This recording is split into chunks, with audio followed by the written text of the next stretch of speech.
You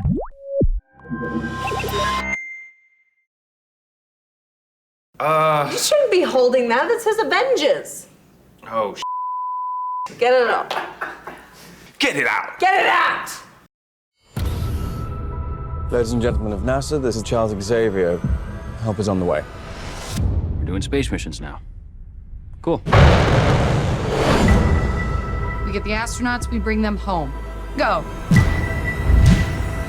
The heat signature's rising fast. We gotta get out of here.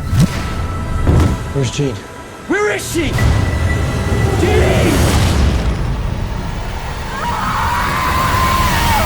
On the surface, Drak Phoenix looked really intense, dark, and emotional. Was it like that on set? Was it as intense? No, it was pretty relaxed and fun, and I think it was probably the most relaxed X-Men set so far.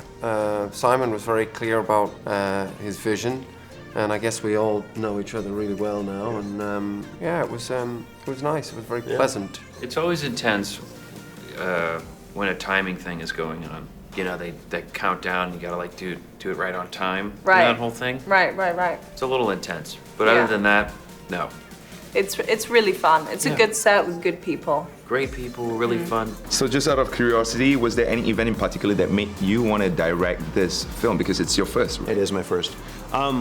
Well, the Drak Phoenix story or saga, when I was growing up reading X-Men comics, was my favorite of all of the storylines. It's the favorite for so many fans, right? It's the most iconic, enduring storyline. And so when I started thinking that I was going to write and produce, as I have the previous X-Men movies, the Drak Phoenix story, I felt like I couldn't imagine writing it and handing it over to somebody else to direct.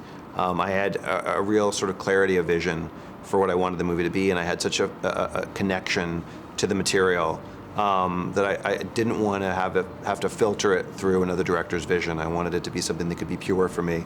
All right, now there are many great fighting and action sequences in this film. At any point during the stunts that you had to do for the film that you thought, maybe I'll get the stunt guy to come in, but you did it anyways?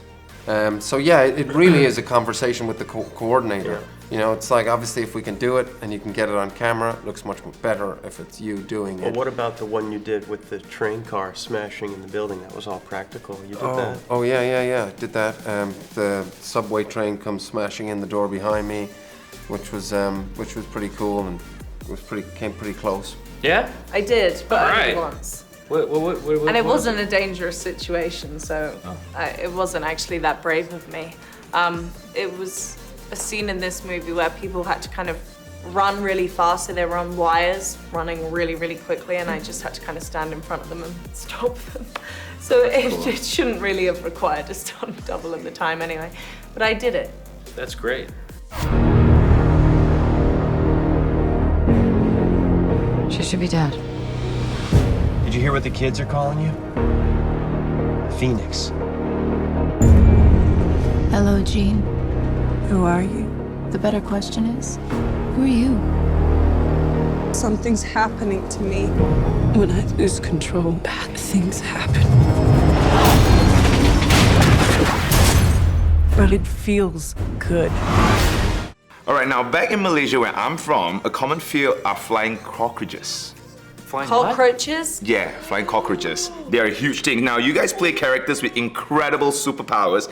Do you think your character will be afraid of flying cockroaches as well? Yes. Yes. 100%. Especially flying ones. Right. Yeah, because they That's would not- fly probably to your face, That's not to your okay. hair. That's not okay. Not okay? That's not okay with me. I'm like rats, maybe, more so. Why rats? I don't know, they freak me out, their tails. Their tails? The tails Why, kind of freak me out. gonna whip you? Just sort of something about the visual aspect Yeah, of a yeah, rat's tail. Drak Phoenix is intense in both the action as well as the emotion, so there are epic action sequence and also really intimate moments. Now, which would you say it was more difficult to shoot and direct? Sure. The days that are harder are the intense emotional days, because I feel like to get a great intense emotional performance out of my actors, I sort of have to go to that place too. And so for me, I would feel on those days kind of wrung out at the end of the day, exhausted, because I had felt myself going to those dark places or going to those emotional places with the actors.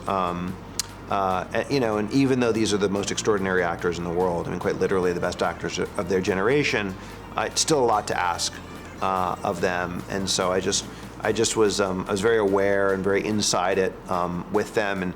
And to me, the most important part of this movie was the emotion. Now, playing the lead role for this final installment of the X-Men saga, when did you start feeling confident with the character that you're portraying? I never feel confident as a lead. I don't think I ever will. But I think it was one of the great things about this movie was the cast around me was so kind of supportive and lovely and such incredible actors that I felt safe. And being friends with everyone as well beforehand, it really helped. That power destroyed everything it ever came into contact with. Until you. The X-Men fear you. And what they fear, we seek to destroy. All right, now, since this is also Sophie's first time taking up the lead role, could you share with the fans one of your most memorable or funny moments working with her? She has this habit, or I would say almost superpower, of being able to fall asleep anywhere, anytime. Really? And so yeah, she would be, there's the director's chairs that are like those uncomfortable chairs we all sit on. I don't know why we sit on them anymore because they're uncomfortable. But Sophie could fall asleep in one of those chairs. Separate from that, she's just this really lovely, fun, playful presence who can also be really, really serious when it comes to the work. I was interviewing the director earlier, and he said something funny. It was that Sophie could sleep anywhere, and even on the director's chair when it's the most uncomfortable thing in the world. I can find comfort anywhere, and I can sleep anywhere. Because I could relate, because I used to work on radio and it's early. I could sleep sitting up like that, just resting on my neck. Yeah, my brother can do that too. He falls asleep in bars standing up. So it's a family thing. It's a family thing. Yeah, You guys it's a Turner thing. Are really. All right. Now, the last thing I would like you guys to do is, could you guys say a word in Malaysia, which is Saya Cinta Malaysia. I love Malaysia. Okay. Say it one more time. Saya Cinta Malaysia. Saya Cinta Malaysia. Yes. Saya Cinta Malaysia. Saya Cinta Malaysia.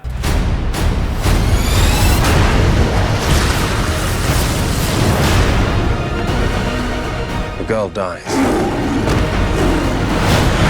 She's still our friend. She's not Jean anymore.